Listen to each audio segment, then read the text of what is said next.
Good morning, everybody. Sorry for that. I was just trying to see if Facebook was actually working. It was very slow there to start off with this morning. So this week, we're going to talk about healthy relationships and what they look like. My name is Deborah Byrne, and I am from Deborah Byrne Psychology Services, known across social media as DBpsychology. A lot of the time, and I've done a lot of blogs myself on, the warning signs and red flags for relationships, warning signs, common problems, mistakes we make in relationships. I've done those blogs. But what does an actual healthy relationship look like? Sometimes we focus so much on finding out what could go wrong that we don't realize, okay, we should be putting our focus on what is there, what should be there, and working on that and working from a foundation of that, and then trying to fix things or trying to repair things or trying to improve what we can do and what we can bring to a relationship. Any relationship, it doesn't matter whether it's a work colleague, it's one with a neighbor, it's one with friends, it's one with family, one with your kids, or one with an intimate partner.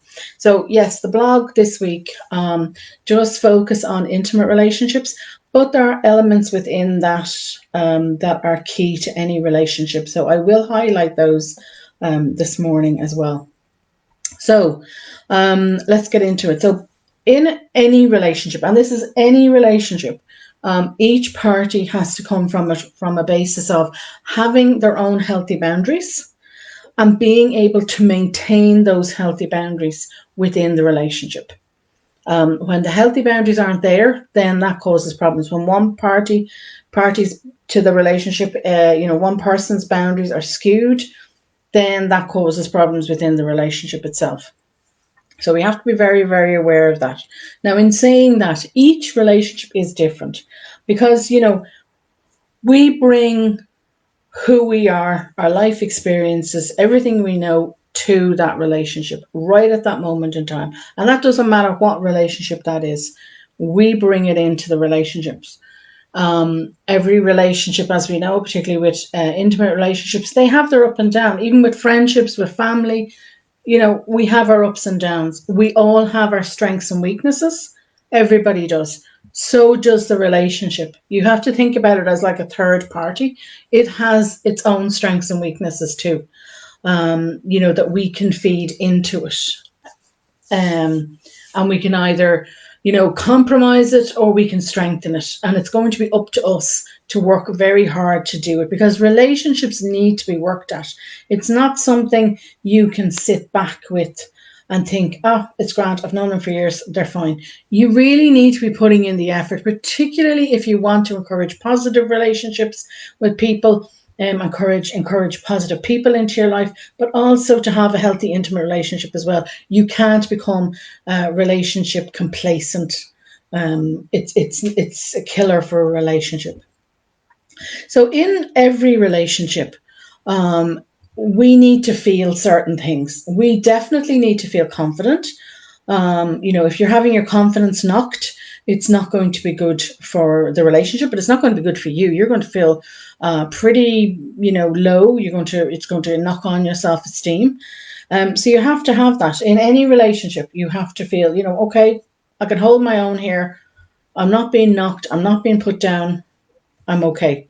Again, positivity. You have to have positivity in terms of you have to feel positive about yourself, but you also have to feel positive about the relationship.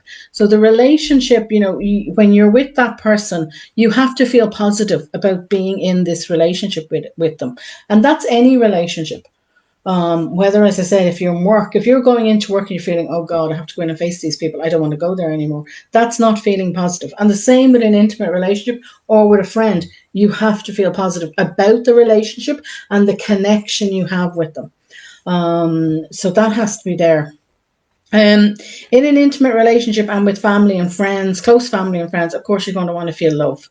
You want to feel loved, that I feel loved by these people. And we're going to come on to a bit more on that in a minute. Wanted is another thing we're going to want to feel. We're going to want to feel that we belong, a sense of belonging, either with this person that we're having a relationship with our family and friends, with our group of friends. We're going to want to feel that sense of I belong here, I'm safe, I'm needed, I'm wanted here. And the same with an intimate relationship or with work colleagues. I feel I'm wanted, I feel I'm useful. Useful is another one we have to tip into. I have to feel I'm useful, I'm wanted, I'm needed, I'm of use here.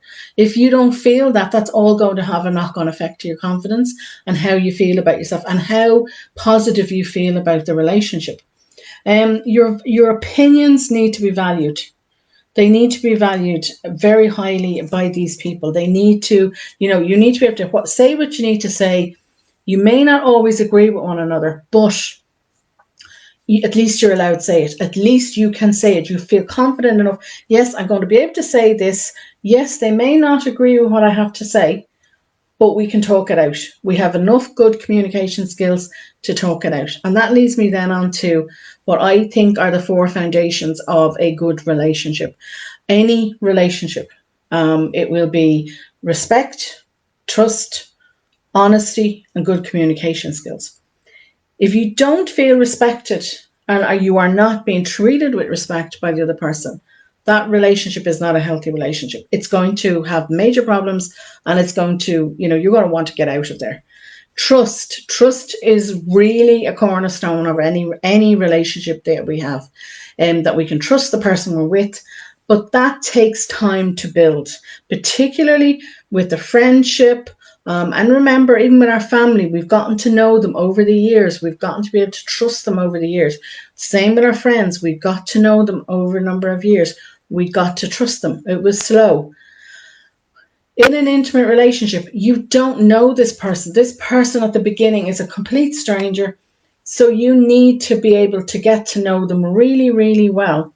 And if you're looking for questions, I have a free handout in my library that there are questions that are called premarital. It's about premarital counselling, but there are questions in there, worksheets in there. But they are good questions to ask if you're going into a relationship with somebody or you've just started a relationship. Over time, start to get that information. You want that information. What are their opinions, their values, and beliefs? We'll come to that in a minute. But this all helps you. Getting to know them helps to build that trust over and over a number of months and over a number of years. Honesty. Again, going hand in hand with respect and trust. You need to have people around you that are honest. You need to have the person you're in an intimate relationship needs to be honest. You need to be honest with them. So there's no hiding secrets. There's no hiding a debt, which can cause a problem in a relationship. Money is a big one. If they're not being honest with you, then they're going to, that's a trust breaker. And trust, you really need that in there.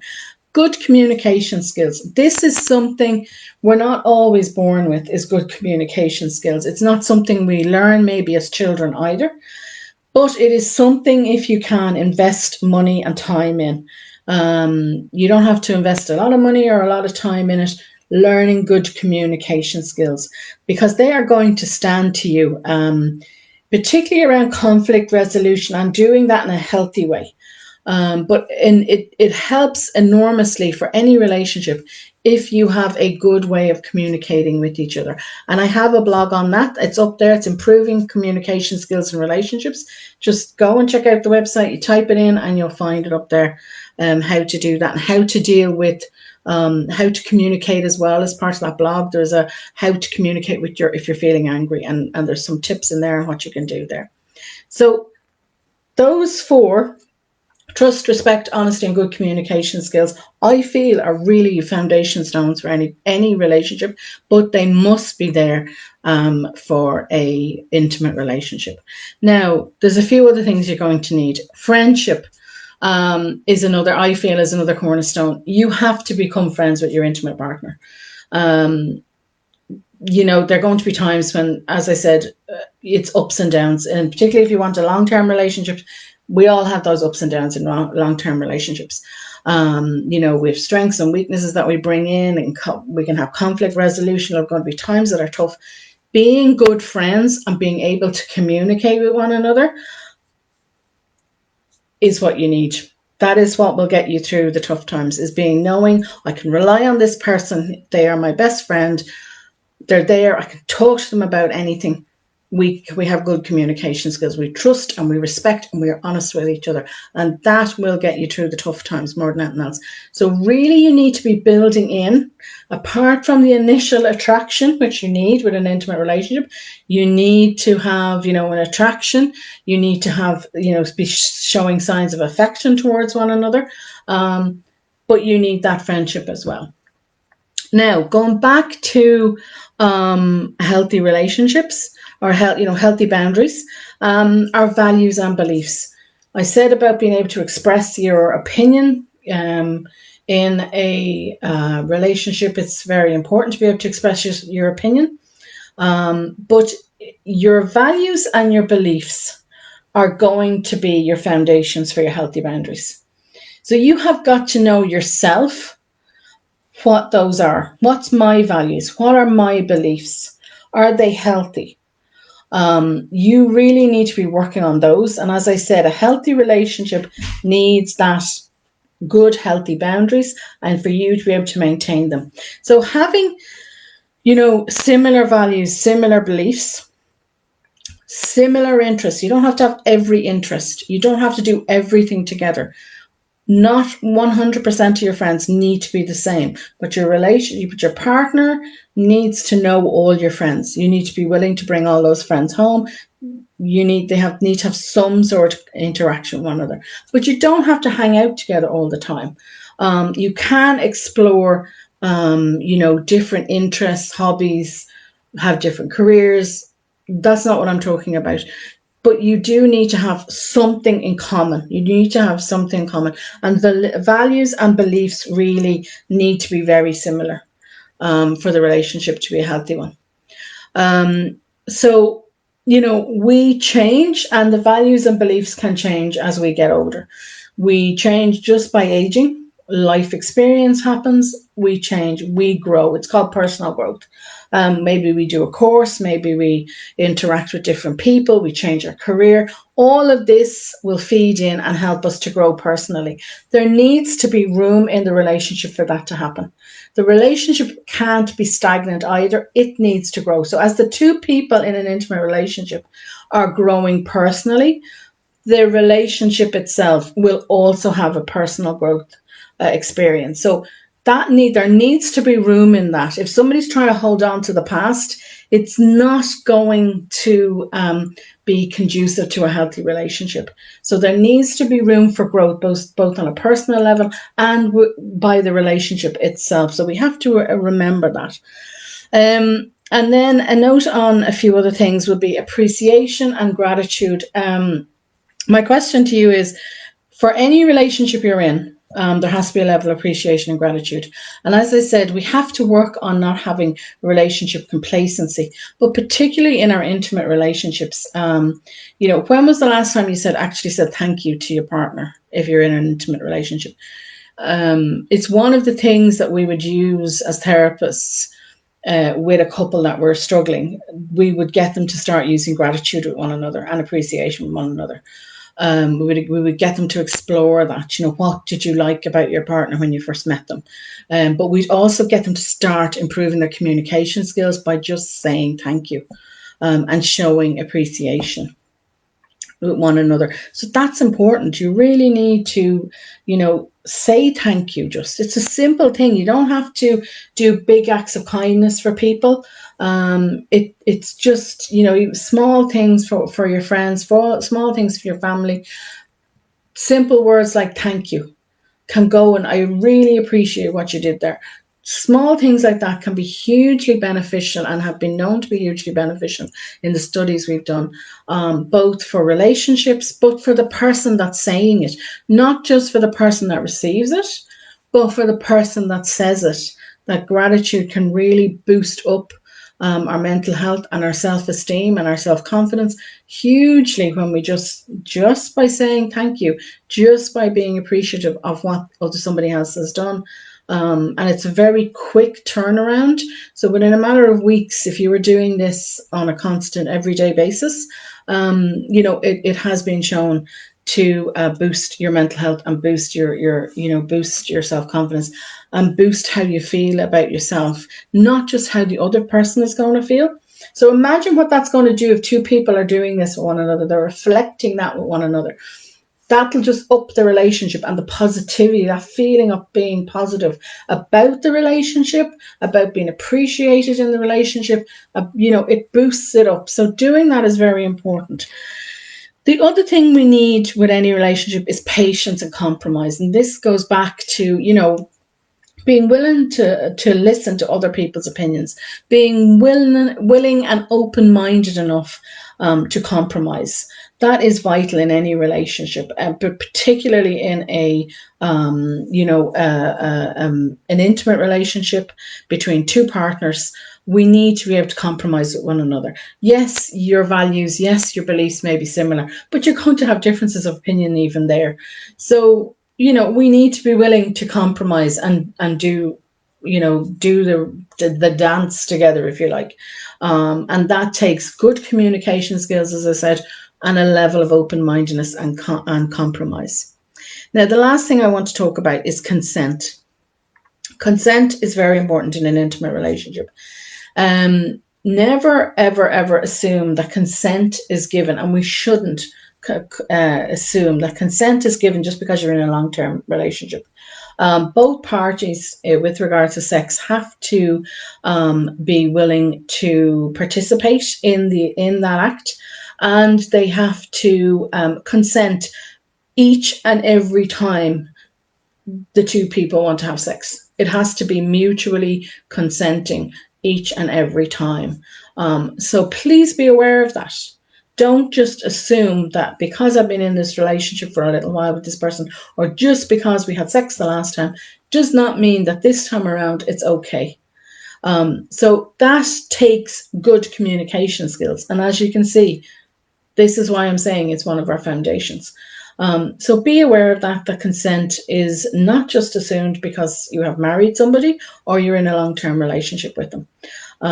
So that, as I said, there is more detail in the blog.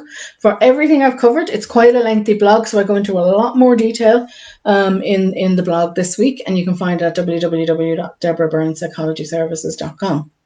Now, if you are having trouble with boundaries and setting boundaries, or maybe you want to explore your own boundaries and boundaries in your relationship, my book and my workbook, it has worksheets in there that you can actually work through. It's quite a it's quite a chunky section in the book where I talk about your own boundaries, and I talk about then as a second chapter and more worksheets on boundaries in relationships. It's available on my website, and I have a link in the description below. You can check that out. And if you are a mum and you are feeling stressed, please do check out my group, Less Stressed, More Success for Mums. There is a link in the description below, and every week I give out stress reducing tips. Plus, we are working on boundaries at the moment. We were working on our own boundaries there, but all those information, all those worksheets, all those videos are in the group. And I'm just about to head into doing relationships in healthy relationships. I'm going to talk about boundaries in relationships for the next couple of weeks in the group. So if you want to join us, you're more than welcome if you're a mum. Again, there's a link in the description below. And you're more than welcome to join us. So good morning, as always, to the people that are watching live, in particular Deirdre. She's great at watching every single week. Thank you so much, Deirdre. And I will talk to you all next Saturday morning, and I hope everybody has a great week. Thank you so much.